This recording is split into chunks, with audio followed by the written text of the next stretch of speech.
On July 1st, and by the way, the series was over, and I said I'll agree to be quiet about this for a while because it's not no longer relevant, and I don't want like Christian men to be slaughtered in Ukraine because I'm not keeping my mouth shut. Now, on July 1st, Macron sends another legal threat. On July 18th, this is where things get really interesting. Charlie Kirk hosts Tucker Carlson at SAS. This brings in the Tucker element, right? He tells Tucker to go max, call out Israel, Jeffrey Epstein, just go max. And guess what? Tucker really did go max. I want to actually play for you this clip of what Tucker said on stage. Take a listen. The unfairness of it drives you crazy. And it's particularly galling in the case of Jeffrey Epstein and the whole constellation of people around Jeffrey Epstein, all of whom seem to be getting away with scams. And how do you know they're getting away with scams? I'll tell you how, because they're useless and they're rich. So how do you come to a place where some of the least impressive, most useless people who have no actual skills become billionaires? How's that legitimate? And by the way, if you ask this question, at least in Washington, it's like, oh, well, yeah, it sounds like you're a socialist. Sounds like socialism. Yeah, okay, I'm a socialist now. All right. I was a Qatari agent or a bigot. Now I'm a socialist. All right. Leaving aside my committed socialism, can you answer the question? How did Bill Ackman get $9 billion? Bill Ackman, a pretty impressive guy? I know Bill Ackman. No. Bill Ackman's like well-connected and super aggressive. That's it. And I think, well-connected, super aggressive people deserve a fair living like everybody else. But if you're accruing $9 million just because you're willing to do anything, I don't know why we have to pretend that's good. How did Epstein get 4 Gulf Streams? How did he get an island, a massive ranch in New Mexico, the biggest house in New York? Like, what is that? Like, at some point, the basic economics really matter. And they matter because not that it's bad that rich people are getting richer, it's bad that everyone else is getting poorer. And it's especially bad that young people can't afford homes. So what Tucker is getting to the heart at there is that we don't live in a meritocracy, right? You have people who, because of their bloodlines, are just being handed things, right? Bari Weiss is a perfect example of that. Nobody knows why she is an executive at CBS. She has no objective talent. I will guarantee you everyone around her is smarter than her, and yet CBS picked Bari Weiss. There's a reason for that. There is a reason why people who are talented can be completely shut out, taken out, told that they can't even be in the system. Think about Kanye West, right? Because of what he's saying. And then people who have no talent are suddenly everywhere. Billboards. We're being told this is the most beautiful person, the smartest person. This person has what it takes to have a makeup brand, whatever it is. And they have no objective talent. That is not something that they would want messaged to Generation Z, generation coming up, who's recognizing that something's not fair, that perhaps this whole idea that we live in a meritocracy is one big illusion. Anyways, back to our timeline, right? Tucker Carlson says that, and we then have on July 18th that the request from Turning Point's UVU chapter, which we've not been able to independently verify, but that's what the local news said, that they saw it with their own eyes, but we didn't see it. That's when the request comes in for Charlie to speak at UVU. Very late in the day, never happens this way, okay? Like I told you, they are always working at least a semester behind on requests, but this one's happening quickly. This is really interesting because BTT then comes in from Cairo through Paris and lands in Omaha, Nebraska, and it's the longest stay, actually, that they have in Wilmington. Okay, they do this long stay, and that's not in Nebraska. That long stay that I'm referring to is happening in Wilmington. They stay in Wilmington for 6 days. Okay, that happens to be from the 20th to the 26th. That happens to be the period that Brigitte and Emmanuel Macron released to the Financial Times that they are suing me in a Delaware court. Right? Not saying that Brigitte or Emmanuel are on this plane. What I'm saying is that could it have been a dignitary that was on this plane, a French dignitary that was on this plane? All options are possible at this point because guess who owns the hangar? A French company, okay? A French company owns the hangar. So that's interesting. Go back into this timeline and something else happens that's very strange in this constellation.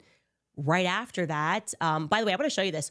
So odd. Like, we were so surprised when we got this. Yeah, they depart on the 26th from Wilmington, heading back to Cairo. They released it in that period of time that they're suing me. On July 27th, I'm showing you this private communication between my legal team. We were very confused about why this lawsuit was being filed in Delaware. Like, not putting anything together. We obviously, I didn't know about Satis, nothing. This is my lawyer, and he says, here's like the PDF. It's massive. We're likely going to try to file a motion to dismiss to stay the case on the grounds that it's inconvenient to litigate in Delaware because you're in Tennessee. Your company's in Delaware, did not defame anyone. The witnesses are in Tennessee. The Macrons are not citizens of Delaware. Thus, there's no connection to Delaware. Like, what are we doing in Delaware? We should dismiss in Delaware and say that they have to file where you are, like where they claim that they have been defamed is here in Tennessee. That's so interesting to me in retrospect that we didn't understand why this was happening in Delaware. Anyways, moving on to August 1st, same week, Tucker Carlson releases an episode with me. And what goes viral from that episode is that we are discussing the Brigitte case. Tucker is interested. He's watched the series. He believes that Brigitte Macron was born a male rather. And that goes viral, okay? It just goes viral, gets more people speaking about it. So you can just, a lot of stuff is happening at this time. Then what we have is in very early August, we know that is when Turning Point is beginning to scout this location for their event. The school is telling them this is not a great place for you to host this because there's no traffic control here. Turning Point employees insist that it is the best location. Headquarters employees insist that it's the best location. It's Charlie's preferred location. And so it's got to happen. From August 5th to the 6th, that's the notorious Hamptons retreat that took place. Charlie himself described it as an intervention, and Bill Ackman disputes that narrative. Seth Dillon disputes that narrative. Bibi Netanyahu offers to take Turning Point to the next level financially. Charlie declines that offer, okay? We fast forward to the 17th. BBT flies again. It does its Nebraska route. Charlie speaking on August 23rd. It again goes through to Wilmington, and it stays one night on August 23rd in Wilmington before heading back to Cairo. On September 3rd, Brigitte Macron is basically opening up its Paris Design Week, and she's photographed with the Minister of Culture. We have that. And then drops off. On the 4th, we have the BTT flight departing from Paris.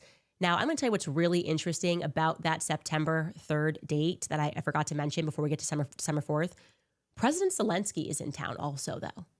Brigitte Macron welcomes President Zelensky into Paris on September 3rd because there is this remarkable, and I would assume rare, I don't know, but 35 state leaders meet to discuss Ukraine, securing the security of Ukraine, okay? That's what they're there to do. Brigitte greets him on September 3rd. She also, again, like I said, was with the Minister of Culture. And then we have this flight that leaves from Paris. BTT leaves from Paris, and it's go time, right? This plane is now going to stay for 6 days, and then it's going to go to Wilmington, Delaware. As you guys know, it's going to stay in Wilmington, Delaware before departing on September 11th after Charlie Kirk's assassination.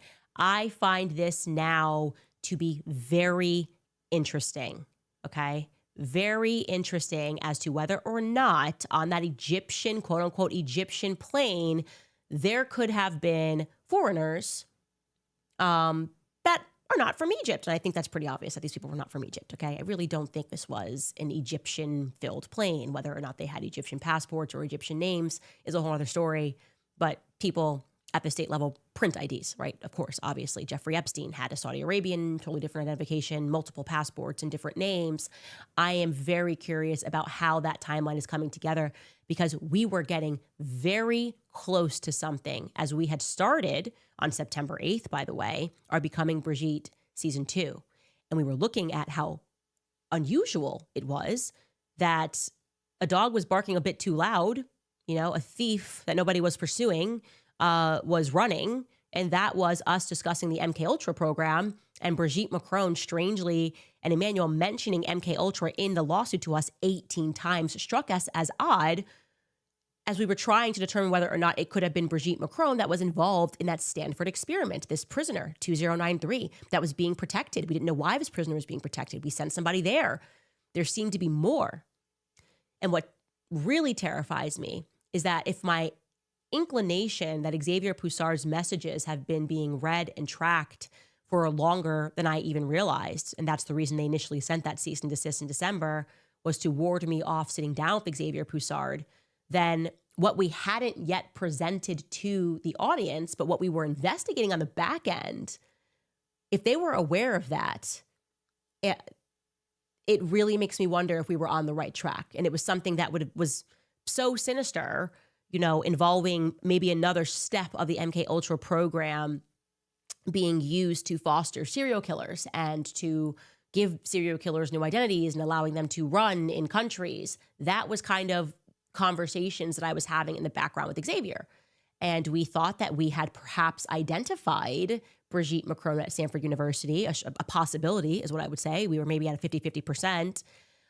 And then suddenly Charlie Kirk gets assassinated, and it totally throws us off of the scent entirely because we're trying to figure out what happened to Charlie. And now, strangely, trying to figure out what happened to Charlie has brought us back to a France question, right?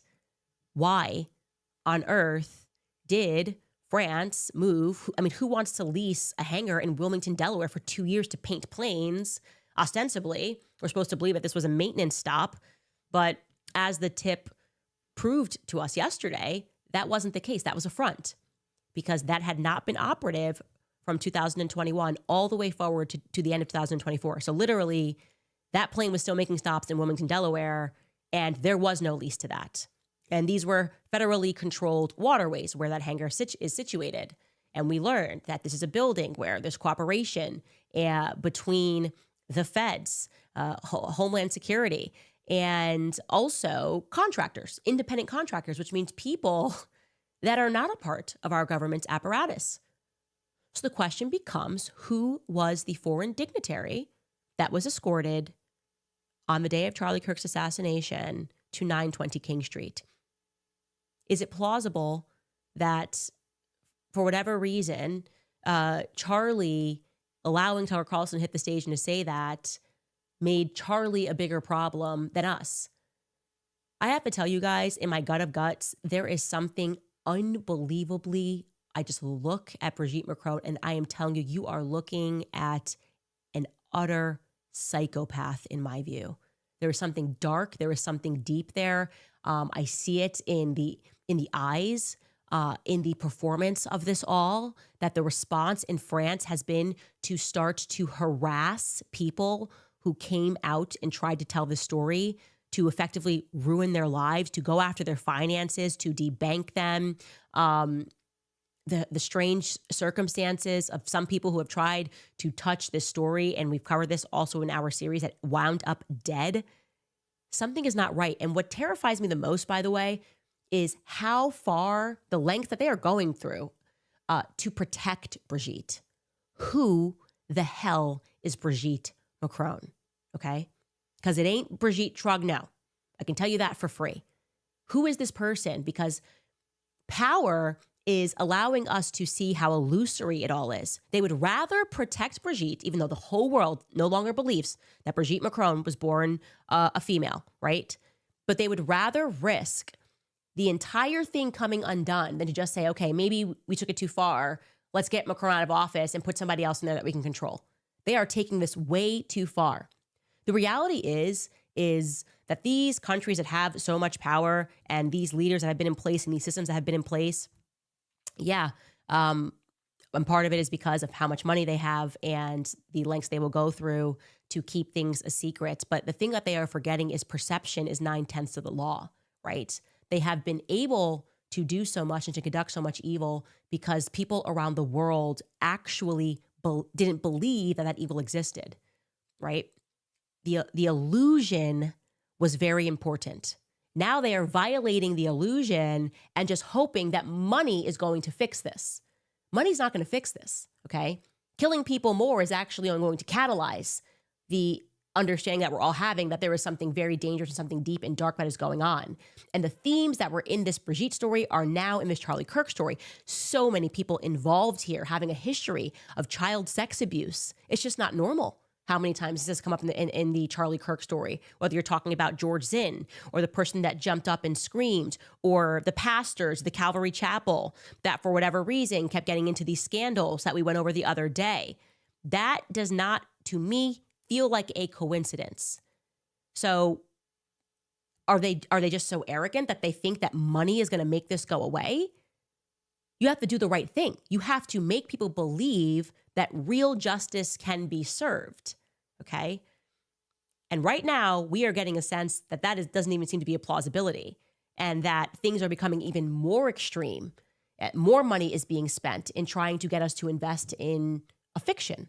Like, I don't know, it just seems like it's all coming undone. And so I wanted to express that to you guys, that we should prod that narrative more. We should learn more about that company, Satis. We should see, we are receiving a bunch of tips about that company, and we are going to chase down those leads, because it's very difficult once I put that in a timeline for me to simply ignore the France angle. Obviously, France would know. They should be able to just help us out. I'm sure they should be able to reach out to France and say, hey, you purchased this hangar. I mean, you decided to lease this hangar for 2 years, very short time, to paint some planes. Could you tell us who landed in Wilmington, Delaware, and was shuttled over to 910 King? I think that would be a good start. Anyways, we'll be right back, and I'll tell you about Brian Harple's big lie when we come out of a few sponsors. All right, you guys, we know that too many people are vilified for standing up for truth, but we also know that a lot of people are feeling tremendously courageous in these times. I'm certainly done playing defense. I don't water down what I believe to be palatable, because silence is not kindness, it's consent. And right now, the greatest silence surrounds the topic of the lives that are lost before they even take their first breath. Now, if we're going to call ourselves defenders of life, then we have to always act like that. That's why I'm asking you guys to join me to fight back with real action.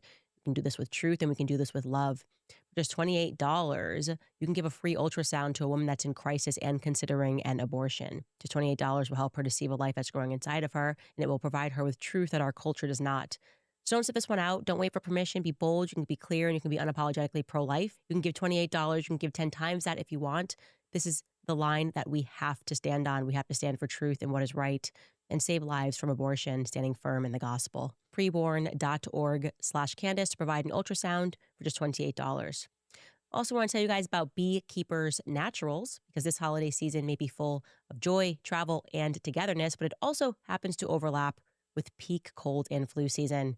Between crowded stores, packed schedules, late nights, and extra stress, our immune systems are working overtime just when we need them the most. That's why I'm so thankful for Beekeepers Naturals and their amazing propolis throat spray. If you haven't heard of propolis, it's this natural immune-supporting substance that bees make to protect their hives. It's like nature's own shield, packed with antioxidants and over 300 beneficial compounds. It's been used for centuries to help support immunity, to soothe scratchy throats, and to keep you feeling your best. I use propolis throat spray, especially during the holidays. It's clean, natural, and free from all the junk that you cannot pronounce. There's no dyes, no chemicals, and there's no fake sugars. Beekeepers Naturals recently launched a kid-friendly version of their nasal spray, and the mist is soft and gentle, so kids actually don't mind using it.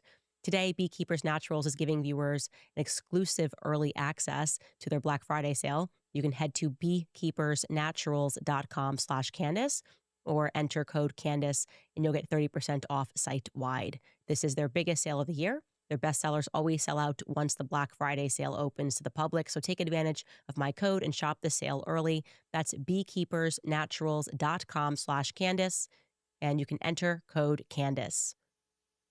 I got to tell you guys, by the time we're done with this list of verifiable turning point lies, it's going to look like a CVS receipt. You know what I mean? It's just getting longer and longer, and these misrepresentations are, of course, lies. So Brian Harple obviously sat down with Sean Ryan, and he tried to explain how things went wrong and how it wasn't fair, and woe is them, millions of dollars that we received. But this is actually the fault of UVU police, right? It's actually the fault of this Chief Long. Now, I had a lead on this for a few weeks from within Turning Point USA, Many people obviously leaking within the organization, but I wanted something a bit more solid. Like they were telling me that they knew for certain that the security did some abnormal things that day. Personally, unless I am certain as it pertains to Turning Point USA, I try not to speak on it. But as it turns out, security people are getting fired or getting moved around at Turning Point, and people's families are getting threatened. And so people in the security apparatus are starting to speak. And now we are certain. So foremost, jog your memory of what he said, what Brian Harpole said to Sean Ryan. He describes a communication that, and he says it in a very odd way. I can tell you right now, the reason why he describes his communication with the chief of the UVU police in an odd way is because it's not his communication. He's actually presenting a text message between Dan Flood and Chief Long. Take a listen to how he says it.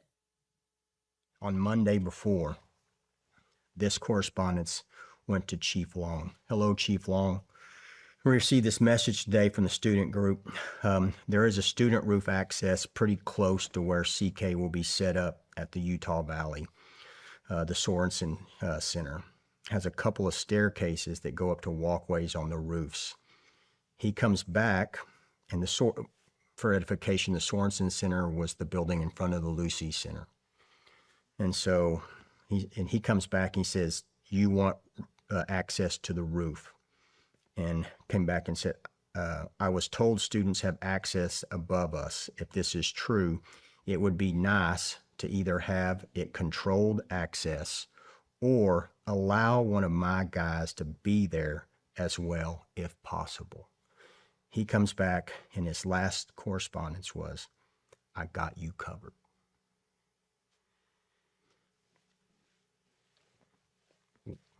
What else am I to do?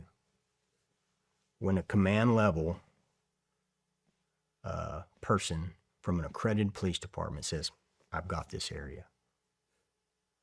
Jeez. Ooh, pick me. So I could confirm to you guys that something else that they could have done would have been to at least walk around UVU when they arrived. They didn't. Never did a walkthrough. And I can also tell you that this is a severe misrepresentation because the reason why he says Sorensen, and obviously many people picked up on this, like Lozzie is supposedly where the student got up on the roof. So why would Sorensen even matter? Well, apparently, and again, I confirmed this with security inside of Turning Point. There somehow happened to be a leak. And so they can't dispute this. But actually, Dan Flood was primarily and only concerned with the flag of halls, which is behind. That's what was behind Charlie. So I'm going to actually show you this, what they're referring to and why he says Sorensen. I don't know if your mouse can move here. I don't know if you're able to do that. It's okay if you can't. But you can see we're up there on the right where it says Sorensen Student Center. Well, there is a way, as you can see, to get down and get across to the walkway. And that's what they wanted to secure. They wanted to secure and to make sure that nobody had access above Charlie's head. And that's why he says the walkway. He knew that, by the way. Obviously, he knew the context of that. It's very strange that he's reading that off of his phone as if it's on his phone and he had the communication. That's fundamentally dishonest. He should have said, this text message happened between Dan Flood and Jeff Long, and here's what it was pertaining to, or he should have showed more, but he couldn't show more. And, Sean Ryan got played. He did, and he should be upset that he got played because they're basically using him to just propagandize the situation and pretend that they're somehow the victims. Something else that is very strange that I was told early on when all of these leaks were coming is that not only did Turning Point not walk the campus when they got there, I'm referring to the security, but also the only thing that Dan Flood apparently cared about was making sure that their SUVs had clear access behind Charlie, in and out access. So they were not concerned about any other rooftops. They were not concerned about walking to make sure that they had access to other rooftops, obviously, or to make sure that they could see what points it was that the people could just walk onto the courtyard. They weren't concerned about any of that. All they cared about, for whatever reason, was the flag of halls, controlled access in the flag of halls. And I'm wondering if that reason is because, this is really interesting, but I told you it's kind of strange that there were only 2 videos of people really that saw the alleged shooter on the roof that sprinted off of Losi. I found that to be quite strange. There were a lot of people there that day. There was a lot of action that was caught. There wasn't even any more testimonies that came out.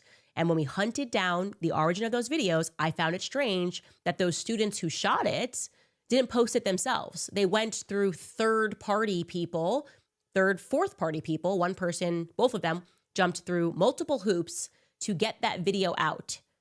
And when we tracked those people down, both of those students or non-students were in the military, right? ROTC. I found that to be very interesting and compelling. And I am wanting to know more about what was happening in that Hall of Flags. Something is off here. There seemed to be a lot of buzz about the Hall of Flags. Even that Indian kid that we had showed you was taking that shot, who said like, oh, I didn't know Charlie, but he was really popular, was posting all of these videos and somehow gave his videos to the news. He was in the Flag of Halls, or the Hall of Flags, pardon me. I think more needs to be known about what was going down in the Hall of Flags, and I intend to find out what that was. But Turning Point's security completely dropped the ball, and they knew they dropped the ball, and yet they then tried to pass that off by misrepresenting text messages. Why? Why is he protecting Dan Flood? Why isn't Dan Flood speaking? Has Dan Flood been fired from Turning Point USA? Was this actually just a propagandist mission to sit down with Sean Ryan and to lie and misrepresent? Everybody's instincts were correct about that interview. We are still being told lies by Turning Point. Now, beyond that, this is crazy.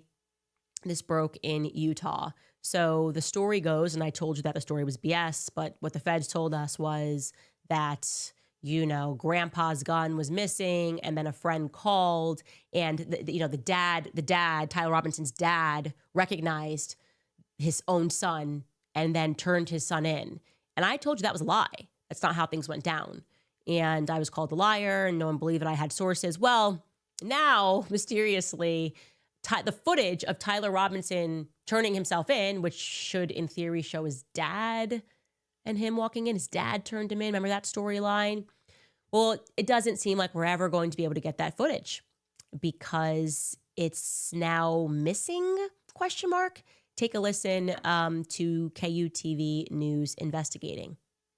On September 17th, 2025, Washington County Sheriff Nate Brooksby held a press conference. Our job was not to interview, our job was just to get him here. After Charlie Kirk's alleged shooter was taken into custody in Washington County less than 2 days after the shooting. Within the hour, my friend drove Tyler and his parents to my office, where he was greeted by plainclothes detectives. After learning of this, I